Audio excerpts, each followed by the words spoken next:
Assalamualaikum Bu. Waalaikumsalam. Gimana kabarnya? Alhamdulillah baik. Baik ya. Oke. Ini hari ini kita mau observasi ya. Sudah siap Bu? Insya Allah. Oke. Sebelum kita ke kelas ada beberapa yang ingin saya konfirmasi kepada Ibu. Ini kan mau ada pertemuan ya di kelas berapa Bu? Kelas 9. Kelas 9 ya. Ini rencananya untuk pembelajarannya tujuan layanannya apa Bu? Tujuannya dengan bimbingan yang saya kasih nanti, siswa ini dengan mengamati video atau gambar tentang pendidikan setelah lulus SMP, peserta didik dapat menentukan perkembangan karir pendidikan dengan baik. Terus melalui kegiatan penugasan, peserta didik dapat menentukan pendidikan sesuai minat dan bakat yang dimiliki dengan benar. Oh, jadi ini untuk tujuan mereka setelah lulus SMP. Ya. Jadi dari tujuan layanan itu di situ ada kata kerjanya apa Bu? Jadi di sini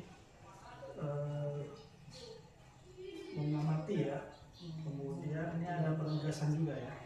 Jadi menentukan, nanti mereka menentukan pendidikan sesuai minat ya. Jadi mereka akan mengamati video ya. Videonya sudah gambar ya, gambar. Jadi, sudah disiapkan untuk itu ya. Ya, gitu. Berarti untuk mencapai tujuan itu strategi apa yang digunakan? Strateginya model layanannya discovery learning. Terus metode layanannya yaitu ada tanya jawab, curah pendapat, ceramah atau penugasan. Nanti ada diskusi kelompok ya. Iya. Baik, kemudian untuk tujuannya tadi sudah disebutkan, kemudian strateginya juga sudah dipaparkan. Sekarang alat dan media yang digunakan apa Bu? Alatnya proyektor LKPD, terus medianya PowerPoint atau PPT. Oke, jadi Ibu memanfaatkan teknologi digitalnya ya. Iya. Jadi ada penayangan PPT, kemudian ada LKPD juga ya. Ada. Oke, ya cukup. Wah, luar biasa ini sudah lengkap menurut saya. Jadi kemudian untuk ada penilaian berarti ada asesmen ya. Ada. Nah, untuk asesmennya apa yang digunakan Bu dan cara penggunaannya gimana?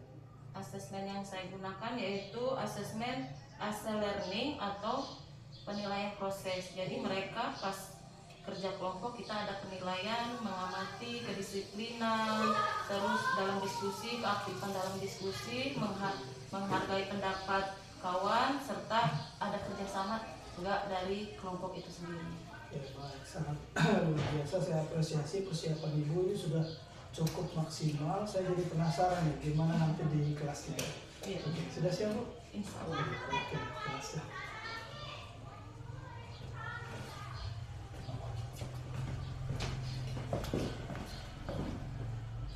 Assalamualaikum warahmatullahi wabarakatuh.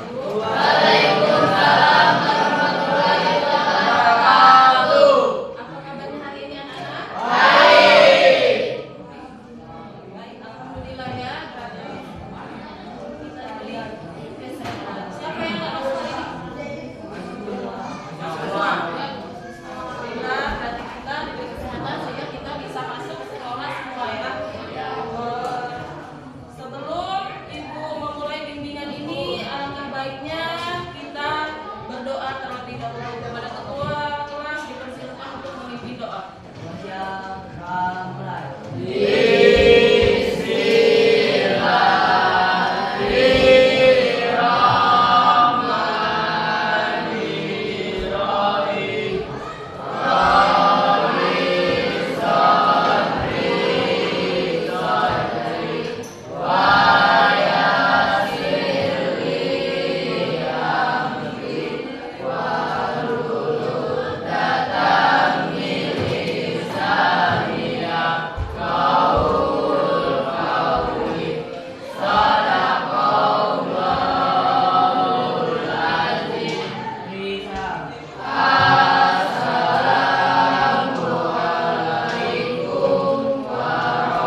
ya. Nah, jadi di sini ada jurusan yang bisa kalian pilih yaitu SMA, SMK khusus mungkin bisa juga, atau langsung kerja juga bisa. Nah, ada yang tahu ini apa? SMA negeri di mana itu? Di Sukam atau di arah Jagaraga ya? Ada. Kalau ini STM atau SMK 2 Bandar Lampung, adanya di Bandar Lampung. Yang bawah adanya di mana? SMK negeri adanya di Solo ini Man 1 Lampung Barat. Yang minat ke Man tadi di sini ya, ada di luar Lampung Barat. Terus kalau yang ini paket C. Jadi kalau kalian mungkin terbentur biaya, terbentur waktu yang tidak memadai, kalau tidak melanjutkan SMA, SMK atau MAN, bisa ngambil paket C. Ini jalur non normal.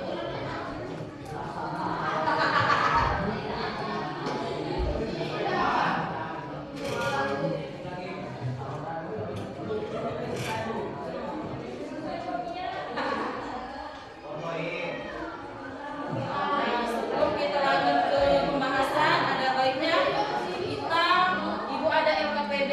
Boleh kalian bentuk kelompok menjadi 3 kelompok. Yang pertama itu kelompok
3. Kalian mau ambil jurusan apa? Jurusan IPS. Oh, mekanik. Emang mekanik mau jadi apa? Bengkel. Sopos dari haji. Nah, jadi nasi di sini. Mesti TKJ, TKJ, TKJ. Padahal cuma pegang komputer doang. Pemasaran. Kami jadi kemarin. Asuransi deh, asuransi. Kamu 3. kamu mau milih apa? Jerman. Oh, kamu? Teman supaya bisa dapat ilmu akhiratnya dapat, dunia juga dapat. Kamu SMK?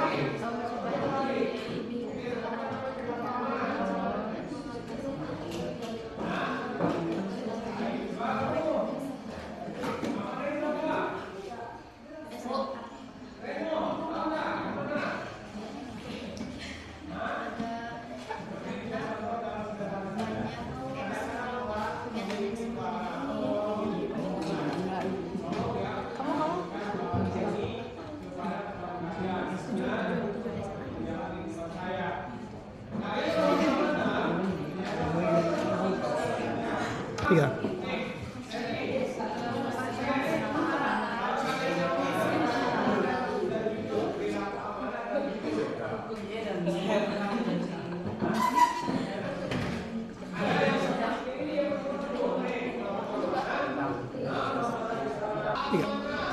Nanti kamu masuk kuliah kemana? Abis ini SMA.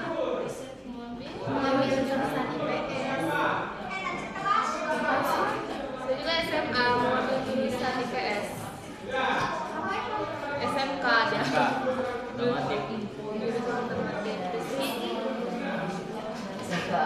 jurusan emang IPS ada di SMK? Ada? Ada, Cok. Ada. Belum jam-jam di SMK. Kami memberi saran supaya masuk SMA. SMK aja. SMK aku. Kalau ada mau nanya mau masuk mana? Oh iya, itu masuk mana? Ambil jurusan Belum tahu sih, soalnya masih mikir-mikir.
ingin ditanyakan? Dengan hasil presentasi kawan kita kelompok 1 cukup.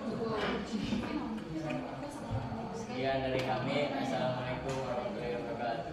Waalaikumsalam warahmatullahi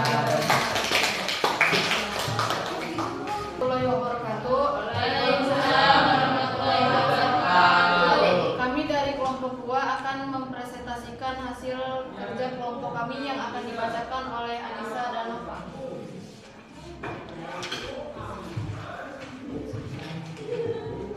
Bagaimana cara mengatasi tekanan dari orang tua atau teman dalam memilih sekolah? Jadi, kami meyakinkan orang tua kami dengan hal-hal positif sekolah pilihan kami dan meyakinkan orang tua kami bahwa sekolah yang kami pilih itu bagus dan baik seperti SMK. Kelebihan SMK yaitu banyak jurusan dan fokus kepada jurusan yang kami pilih. Apakah ada yang ditanyakan? Ada tanggapan dari kawan-kawan? Tidak. Cukup? Cukup. Saya akan ini kali ini. Waalaikumsalam.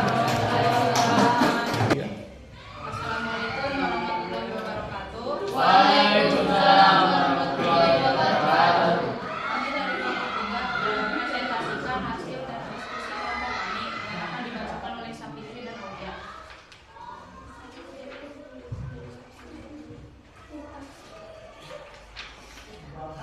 Apa yang harus dilakukan jika kita masih bingung memilih sekolah? Bisa bertanya pada guru dan orang tua untuk meminta pendapat. Lalu dapat mencari informasi melalui internet tentang kelebihan dan kekurangan dari SMA dan SMK, serta dapat bertanya pada teman sejak awal. Apakah ada yang ingin ditanyakan? Saya apa sekolah yang kalian pilih? SMK. Saya Mengapa? apa saja jurusan yang ada di sekolah SMA? IPA dan IPS.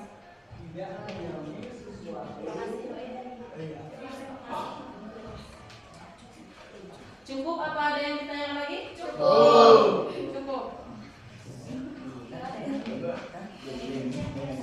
Sekian dari presentasi dari kami. Wassalamualaikum warahmatullahi wabarakatuh. Waalaikumsalam warahmatullahi wabarakatuh. Kalian sudah mempresentasikan hasil tugas kelompok kalian. Nah, sekarang silakan lihat di layar.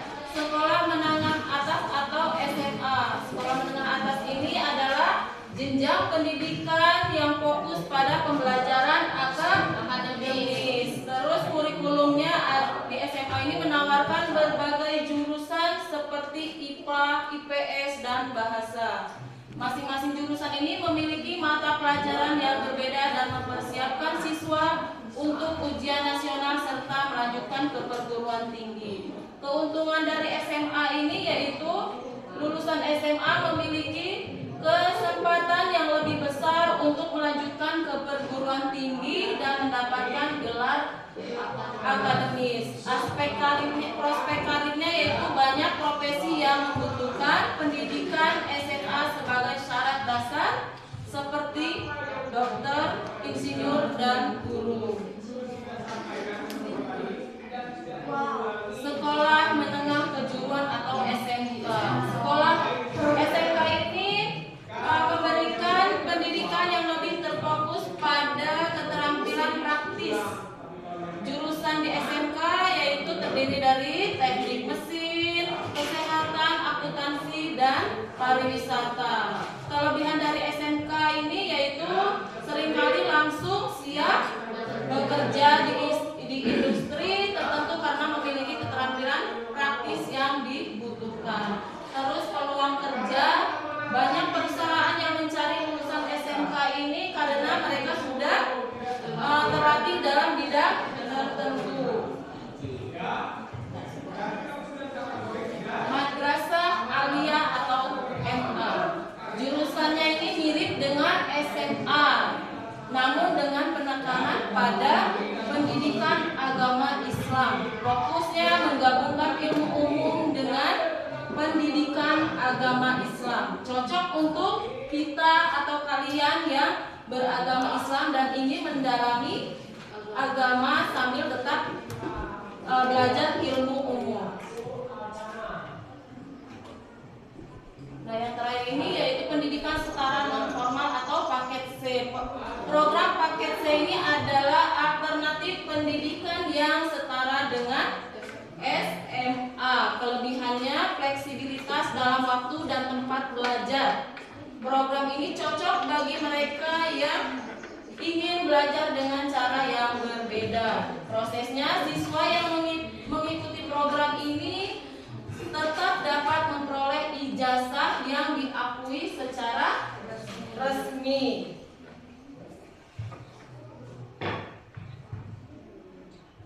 Nah, jadi kalian sebelum memilih pendidikan kelanjutan setelah lulus SMP, ada baiknya terlebih dahulu mempertimbangkan dalam memilih pendidikan lanjutan. Yang pertama ada minat dan bakat bakat kita di bidang apa. Terus rencana karir, cita-cita, rencana kita mau ngambil cita-cita kita ini misalnya mau ambil apa, jadi apa. Jadi itu menjadi pertimbangan untuk mengambil jurusan. Terus kemampuan akademik kita di bidang apa nih? Jadi itu harus dipertimbangkan ya. Jarak tempuh dan fasilitas sekolah. Jarak tempuh dan fasilitas sekolah juga harus dipertimbangkan. Misalnya ekonomi kita pas-pasan atau orang tua kita tidak terlalu berlebih, kita ngambil sekolah yang jarak tempuh dengan rumah kita tidak terlalu jauh sehingga tidak memakan banyak biaya. Fasilitasnya baguskah, banyak ekstrakurikulernya, terus fasilitas gurunya seperti apa, kita harus mempertimbangkannya. Terus biaya. Kalau kita mau sekolah ini, budget kita di mana? Biaya kita seperti apa? Kalau biaya kita pas-pasan, janganlah cari sekolah yang jauh, yang mahal, yang ada SPP-nya dan sebagainya. Terus yang terakhir tentunya yaitu dalam memilih jurusan atau sekolah pendidikan lanjutan, yang terutama harus mendapatkan dukungan dari keluarga kita. Kalau tidak mendukung gimana ya? Jadi harus dipertimbangkan semuanya.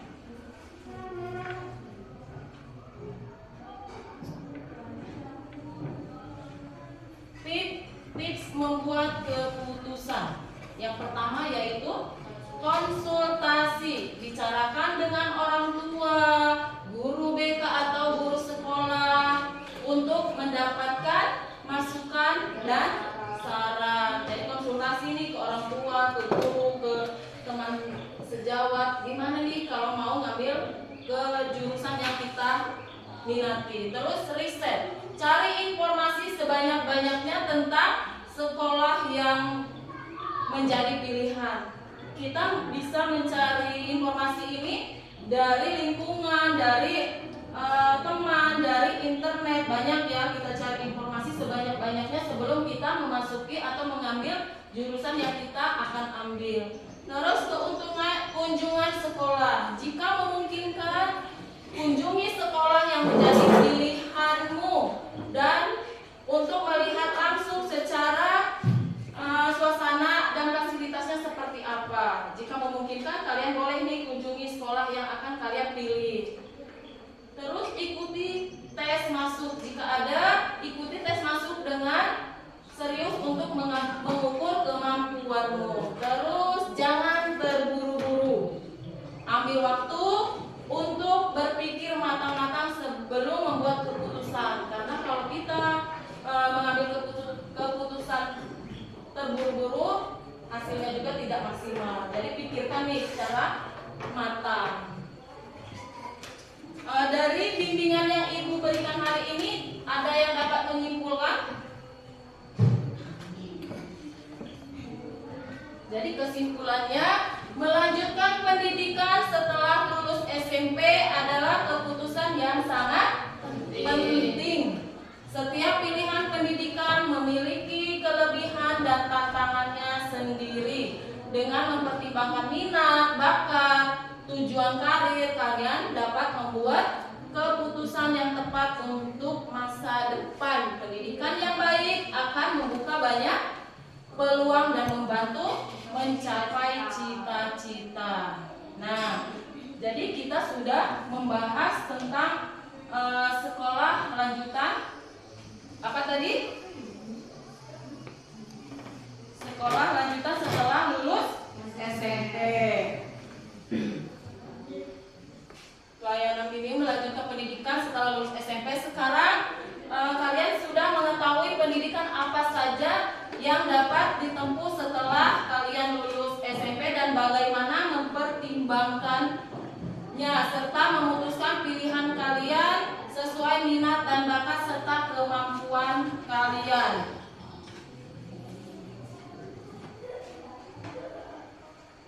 Untuk tindak lanjutnya yaitu kalian diskusikan pilihan jenjang pendidikan kalian kepada orang tua, kemudian catat hasilnya dan kumpul minggu depan ya. Ingat, tidak ada pilihan yang salah, yang terpenting adalah kamu memilih jalur yang sesuai dengan minat, bakat, dan tujuan hidupmu. Sebelum Ibu menutup bimbingan hari ini, alangkah baiknya kita tutup dengan membaca doa. Silakan kepada ketua kelas untuk memimpin doa. Beri salam. Semua siap berdoa mulai.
Gimana perasaannya Bu Swati? Tadi sudah melaksanakan pembelajaran di kelas, bagaimana perasaannya? Lega. Lega ya? Iya. Jadi sudah ada perasaan lega, berarti selama proses pembelajaran ini menurut Ibu, bagaimana Ibu menilai diri Ibu saat pembelajaran? Mungkin kurang ini apa ya, kekompakan anak dalam mengerjakan tugas kelompoknya kurang kompak, terus Keaktifan ya? iya keaktifan siswanya. Mungkin kalau tadi dilihat mereka masih belum berani untuk mengungkapkan pendapatnya.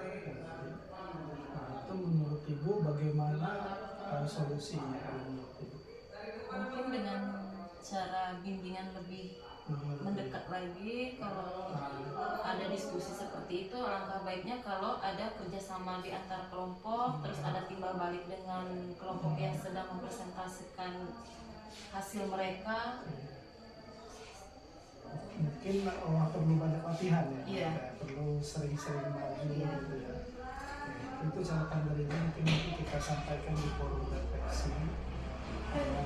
Kita lihat anak-anak memang kebanyakan tidak aktif dalam diskusi kelompok ya. Iya. Mungkin nanti kita bicarakan di forum refleksi.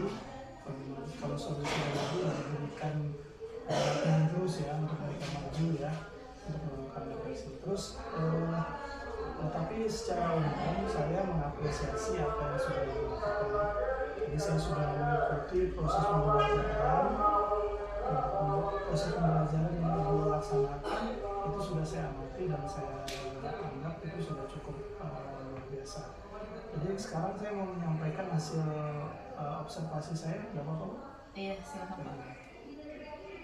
Jadi dari hasil pengamatan saya dari pembelajaran tadi, kekuatan ibu itu ada di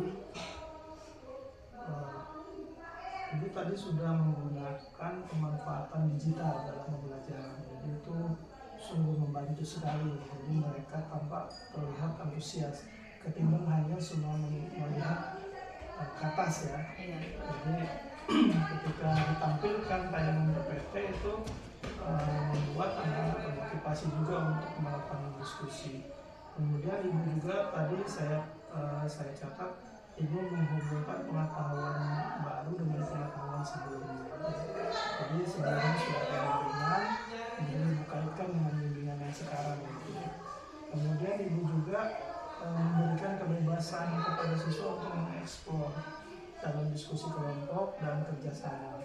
Walaupun siswanya masih belum percaya diri untuk mengungkapkan, tetapi diskusinya sudah diberikan kebebasan mereka untuk melakukan explore.